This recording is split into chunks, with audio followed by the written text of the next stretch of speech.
Bismillahirrahmanirrahim.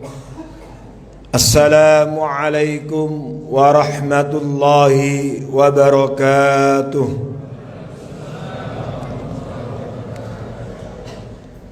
Alhamdulillah.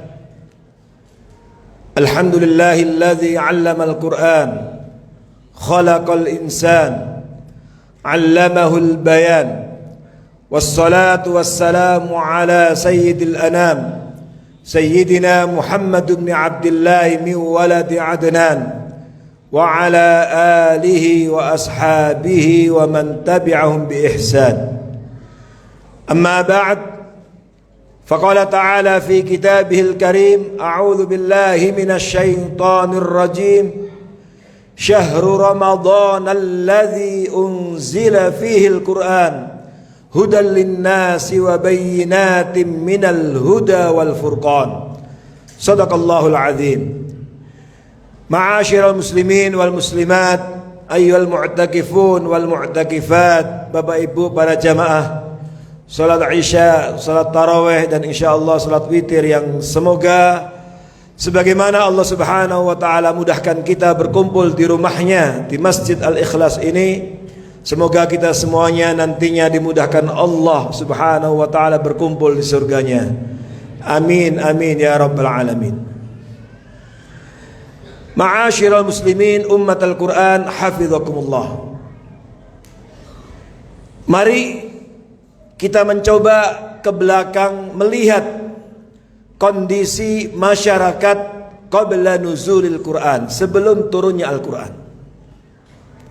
Apa yang terjadi pada masyarakat saat itu? Masyarakat pada saat itu berada dalam apa yang disebut dengan jahiliyah amya, yaitu dalam kondisi jahiliyah yang luar biasa. Dalam bahasa Al-Quran digunakan redaksi az-zulumat. Mereka berada dalam berbagai macam kegelapan. Az-zulumat al-aqadiyah, kegelapan ideologi akidah. Dan masyarakat saat itu menyembah berhala atau yang dikenal dengan paganisme. Az-zulumat al-ijtimaiyah, kegelapan kehidupan sosial. Bapak Ibu bisa lihat, bisa baca dalam sejarah qabla nuzulil Quran, masyarakat Arab waktu itu yang namanya perang adalah merupakan kegiatan sehari-hari. Karena masalah yang sepele, mereka kemudian mengobarkan perang di antara sesama kabilah, suku, dan seterusnya. Termasuk az-zulumat al-ijtimaiyah adalah bagaimana kehidupan rumah tangga mereka sama sekali tidak menghargai, bukan menjadi sesuatu yang sakral. Beberapa ayat Al-Quran menceritakan tentang jahiliyah dan kegelapan mereka dalam kehidupan keluarga. Menikah tidak ada batasnya, cerai juga tidak ada batasnya. Bahkan mereka biasa wa antajma'u bainal ukhtaini, menikahi kakak dan adik. Al-ibn yarithu zaujati walidihi, anak mewarisi istri orang tuanya, dan seterusnya. Termasuk diantaranya az-zulumat, kegelapan yang terjadi dalam kehidupan ibu-ibu, kehidupan wanita. Mereka termarginalkan. Bahkan Al-Quran menceritakan bagaimana kaum wanita pada saat itu, bayi perempuan tidak dikehendaki. Wa idza busyira ahadum bil untha dhalla wajhuhu muswadda wa huwa kadhib. Ketika diberikan berita gembira lahirnya bayi perempuan, mereka bukan bahagia, bukan gembira. Yang muncul adalah dhalla wajhuhu, wajah mereka muram, marah, karena mereka menganggap aib dan tidak menginginkan hadirnya perempuan di tengah-tengah mereka. Maka kemudian mereka lakukan apa yang disebut dengan wa'dul banat, mengubur hidup-hidup bayi perempuan. Maka Al-Quran menyinggung mereka diminta mempertanggungjawabkan di hadapan Allah nantinya dengan firman-Nya, wa idzal mau'udatu su'ilat, dan terhadap bayi perempuan yang mereka tanam hidup-hidup, mereka akan diminta pertanggungjawaban. Belum lagi dengan az-zulumat dalam kehidupan peta politik saat itu. Masyarakat Arab tidak dikenal dalam percaturan politik dunia. Yang dominan menguasai dunia saat itu adalah bangsa Romawi dan Persia, dan seterusnya dan seterusnya.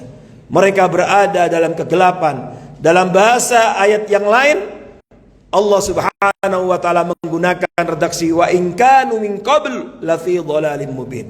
Mereka sebelum datangnya Rasul yang membawa Al-Quran, mereka berada dalam kegelapan. Dalam kondisi masyarakat jahiliyah dengan kegelapan dalam semua aspek kehidupan inilah nazal Al-Quran. Allah Subhanahu wa taala menurunkan Al-Quran. Yang kemudian Rasulullah SAW mengajarkan Al-Quran kepada para sahabatnya. Dan kemudian ummatul Quran berpegang teguh dan menjadikan Al-Quran sebagai jalan hidup, sebagai pedoman hidup. Karena memang itulah diantara tujuan Al-Quran diturunkan. Dan diturunkan di bulan yang mulia ini, syahrul Ramadan, sebagaimana Allah sampaikan, syahrul Ramadan alladzi unzila fihil Quran. Untuk apa diturunkan Al-Quran di bulan Ramadan? Hudan linnasi wa bayyinatin minal huda wal furqan. Dan apa pengaruhnya setelah turun Al-Quran? Lalu mereka berpegang teguh dengan Al-Quran, mengamalkan Al-Quran, memendobani Al-Quran, menjadikan rujukan dalam hidup mereka Al-Quran. Al-Quran mereka amalkan dalam kehidupan mereka sehari-hari. Terjadilah sebuah perubahan yang signifikan dalam kehidupan mereka. Allah Subhanahu wa taala menjelaskan di dalam surat Al-Maidah ayat 15 dan 16. A'udzu billahi minasyaitonir rajim. Qad ja'akum minallahi nuru wa kitabun mubin. Telah datang kepada kalian nur. Para ulama tafsir mengatakan nur adalah Rasulullah SAW. Wa kitabun mubin. Dan dengan kitab yang jelas, yaitu Al-Quran.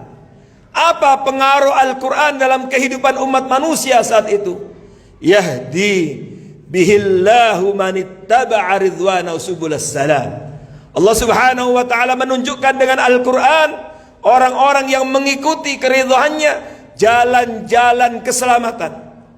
Maka kalau Al-Quran dijadikan sebagai jalan hidup, Al-Quran dijadikan sebagai pedoman hidup, yakinlah Allah Subhanahu wa taala akan menyelamatkan kehidupan kita dan kemudian memberikan jalan kebahagiaan fid dunya wal akhirah. Yahdi bihillahu man ittaba'a ridwana subulas salam wa yukhrijuhum minadh dhulumati ilan nur. Dan Al-Quran, melalui Al-Quran itulah Allah menyelamatkan umat manusia, menyelamatkan kalian semuanya dari beragam kegelapan menuju kepada cahaya Islam biiznihi, dengan izin Allah, wa yahdihim ila siratim mustaqim. Dan Al-Quran menunjukkan mereka kepada jalan yang lurus. Ma'asyiral muslimin hafizakumullah. Begitulah ketika Al-Quran dipedomani. Begitulah ketika kaum umat berpegang teguh kepada Al-Quran, menjadikan Al-Quran sebagai jalan hidup, pasti Allah akan menunjukkan jalan keselamatan. Pasti Allah Subhanahu wa taala akan menyelamatkan dari beragam kegelapan menuju cahaya Islam. Pasti Allah akan menunjukkan kepada jalan yang lurus. Bukankah Allah Subhanahu wa taala juga menjanjikan, inna hadzal kitab yahdi inna hadzal qur'ana yahdi lillati hiya aqwam wa yubashshirul mu'minina alladzina ya'maluna shalihat anna lahum ajran kabira. Bahwa Al-Quran pasti akan menunjukkan kepada jalan yang lebih lempang, lebih lurus. Para ulama tafsir mengatakan yahdi lillati hiya aqwam, jalan yang lebih lurus, jalan kebahagiaan, jalan yang membawa keselamatan, jalan yang membawa kepada kebahagiaan, yang membawa kepada keberkahan. Maka syahrul Ramadan, di bulan Ramadan inilah saatnya narji ilal Quran. Saatnya kita mengevaluasi sejauh mana kehidupan kita dengan Al-Quran, hubungan kita dengan Al-Quran. Dan inilah saatnya kita kembali kepada Al-Quran untuk kita pedomani. Kita jadikan Al-Quran sebagai jalan hidup. Karena yakinlah ketika kita berpegang teguh dengan Al-Quran, sungguh-sungguh mengakrabkan diri kita dengan Al-Quran, mengambil nilai-nilai Al-Quran, lalu kita amalkan dalam kehidupan kita, yakinlah kehidupan kita akan diberikan kebahagiaan oleh Allah Subhanahu wa taala. Kehidupan kita akan diberkahi oleh Allah Subhanahu wa taala. Bukankah Allah Subhanahu wa taala sendiri yang telah menyifati Al-Quran sebagai kitab mubarak, kitab yang diberkahi. Kitabun anzalnahu ilaika mubarak liyadabbaru ayatihi waliyatadzakkara ulul albab. Kitab yang kami turunkan kepadamu Muhammad, kata Allah, mubarak, yang diberkahi. Siapa di antara kita yang tidak ingin hidupnya diberkahi oleh Allah Subhanahu wa taala? Jauh dari Al-Quran menjadikan jauh dari barakah. Rumah yang jauh dari Al-Quran jauh dari berkah. Selama ini kita selalu mendoakan ketika ada saudara kita yang menikah, kita doakan semoga diberkahi. Barakallahu laka wa baraka alaika wa jama'a bainakuma bi khair. Disunahkan kita setiap kita masuk rumah mendoakan penghuni rumah semoga diberikan keselamatan, rahmat dan berkah. Assalamualaikum warahmatullahi wabarakatuh. Maka Al-Quran menjanjikan keberkahan. Selama ini kita tinggalkan Al-Quran sehingga hidup kita jauh dari barokah. Rumah-rumah sekarang jauh dari Al-Quran sehingga jauh dari barokah. Maka Nabi SAW dalam hadis sahih mengingatkan kita agar kita waspada, jangan sampai rumah kita menjadi seperti kuburan. Ada rumah yang mungkin nilainya fantastis, puluhan miliar, ratusan juta, tapi ia tak lebih seperti kuburan. Yang itu berarti anggota rumah yang tinggal di situ tidak lain dia mayit yang berjalan di muka bumi, mati sebelum mati. Dalam hadis sahih yang diriwayatkan Imam Muslim, Nabi sallallahu alaihi wasallam bersabda, "La taj'alu buyutakum maqabira." Jangan jadikan rumah-rumah kalian kuburan. Kapan rumah kita bisa menjadi kuburan? Wa inna syaitan yanfiru minal baitil ladzi tuqra'u fihi suratul Baqarah. Syaitan akan lari ketika dibacakan surat Al-Baqarah, dibacakan Al-Quran. Itu artinya rumah yang kosong, kering, tandus, tidak disuburkan, diramaikan dengan ayat-ayat Al-Quran, ia tak lebih seperti kuburan. Mengapa Nabi menyamakan rumah yang jauh dari Al-Quran seperti kuburan? Karena Allah Subhanahu wa ta'ala menyampaikan kepada kita di antara min asma'il Quran, nama Al-Quran adalah ruh. Wa kadzalika auhayna ilaika ruham min amrina. Allah Subhanahu wa ta'ala berfirman, dan demikianlah kami wahyukan kepadamu ruhan. Mayoritas ulama tafsir mengatakan ruhan di sini adalah Al-Quran. Itu artinya ketika seseorang kosong, kering dari Al-Quran, tadi ia tak lebih seperti mayit, seonggok daging yang berjalan di muka bumi tanpa roh. Ia telah mati sebelum mati. Makanya ada hadis sahih dari Rasulullah SAW, "Walladzi laisa fi jawfi syai'un minal Qur'an kal baitil kharab." Kata Nabi, orang yang hatinya jauh dari Al-Quran, maka dia seperti rumah yang rapuh, rumah yang kosong, rumah yang kering, yang mudah untuk roboh. Oleh karena itu, inilah saatnya anak-anak kita semuanya di bulan turunnya Al-Quran ini kembali kepada Al-Quran. Mari kita tingkatkan interaksi kita dengan Al-Quran. Saatnya kita kembali untuk membaca Al-Quran, menghafal Al-Quran, mempelajari, mengkaji Al-Quran, kemudian menjadikan Al-Quran sebagai jalan hidup. Nilai-nilai Al-Quran kita amalkan dalam kehidupan kita. Yakinlah kalau itu kita amalkan, kita akan kembali menjadi manusia yang memiliki pengaruh besar dalam percaturan kehidupan peradaban dunia. Seperti dulu Rasulullah SAW dan para sahabat mampu memimpin dunia. Mereka tampil menjadi khairul qurun, generasi terbaik, menjadi khairul ummah, dan kemudian berhasil membangun peradaban umat manusia. Dan Bapak Ibu bisa baca keberhasilan Nabi SAW merubah dunia dengan Al-Quran itu bukan hanya diakui oleh orang muslim saja. Seorang penulis Amerika non-muslim, keturunan Yahudi Amerika, Michael Head, dalam bukunya The 100 Buku ini ditulis tahun 1978 dan sudah diterjemahkan bahasa Indonesia. Di antara yang menerjemahkan pertama kali Mahbub Junaidi rahimahullah. Ia mencoba meneliti dan kemudian menyusun 100 orang yang paling banyak berpengaruh dalam sejarah umat manusia, dalam perubahan dunia. Siapa nomor 1? The Prophet of Muhammad. Dia mencantumkan nomor 1 adalah Nabi Muhammad sallallahu alaihi wasallam. Sebuah pengakuan, dan ia tahu resiko ketika menyampaikan itu di barat, tapi dia katakan inilah fakta yang tidak terbantahkan.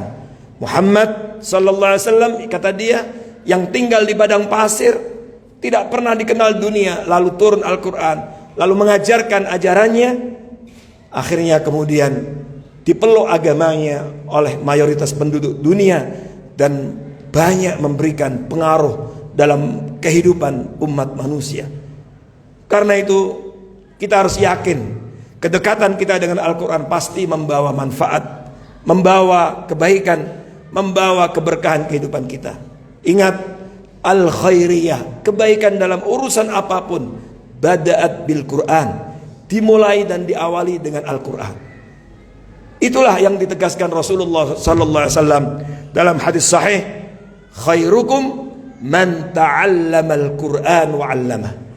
Yang terbaik di antara kalian, keluarga yang terbaik, masyarakat yang terbaik, umat yang terbaik, bangsa yang terbaik adalah man ta'allamal Qur'an, yang sungguh-sungguh mau mengkaji, mempelajari, membaca Al-Quran, mendalami Al-Quran, menjadikan Al-Quran sebagai jalan hidup, pedoman hidup, wa 'allamah, dan mengajarkan Al-Quran, mendidik putra-putrinya, keluarganya menjadi ahlul Quran, mensupport, memiliki andil kontribusi, mencetak penghafal Al-Quran, dan memedomani Al-Quran dalam kehidupan. Inilah yang akan menghantarkan kepada al-khairiyah, kebaikan. Semoga dengan kita diberikan panjang umur oleh Allah Subhanahu wa taala, bertemu dengan Ramadan yang merupakan syahrul Ramadan alladzi unzila fihil Quran hudal linnasi wa bayyinatin minal huda wal furqan. Semoga Allah menolong kita, membantu kita, menguatkan fisik dan iman kita untuk semakin mengakrabkan diri kita dengan Al-Quran. Anak-anak kita semoga menjadi ahlul Quran, keluarga kita semoga menjadi ahlul Quran, masyarakat mudah-mudahan semoga menjadi ahlul Quran. Dan ahlul Quran adalah ahlullah wa khasatuh. Dan kita yakin ketika kita dekat dengan Al-Quran dan menjadikan Al-Quran sebagai jalan hidup, yakinlah pasti Allah Subhanahu wa ta'ala akan menghadirkan kebaikan dan keberkahan dalam hidup kita, dan kita akan dibawa kepada kebahagiaan di dunia dan dihantarkan kebahagiaan di akhirat. Karena Al-Quran yang kita akrabi, Al-Quran yang kita baca, Al-Quran yang kita pedomani. Kata Nabi, ikra'ul Quran fa innahu ya'ti yaumal qiyamati syafi'an li ashabih. Dia akan bisa menolong kita, memberikan syafaat kepada kita. Barakallahu li wa lakum, wallahu al-muwaffiq ila aqwamit thoriq. Aqulu qawli hadza wa astaghfirullah li wa lakum wa fawqa kulli dhi ilmin alim. Wassalamu alaikum warahmatullahi wabarakatuh.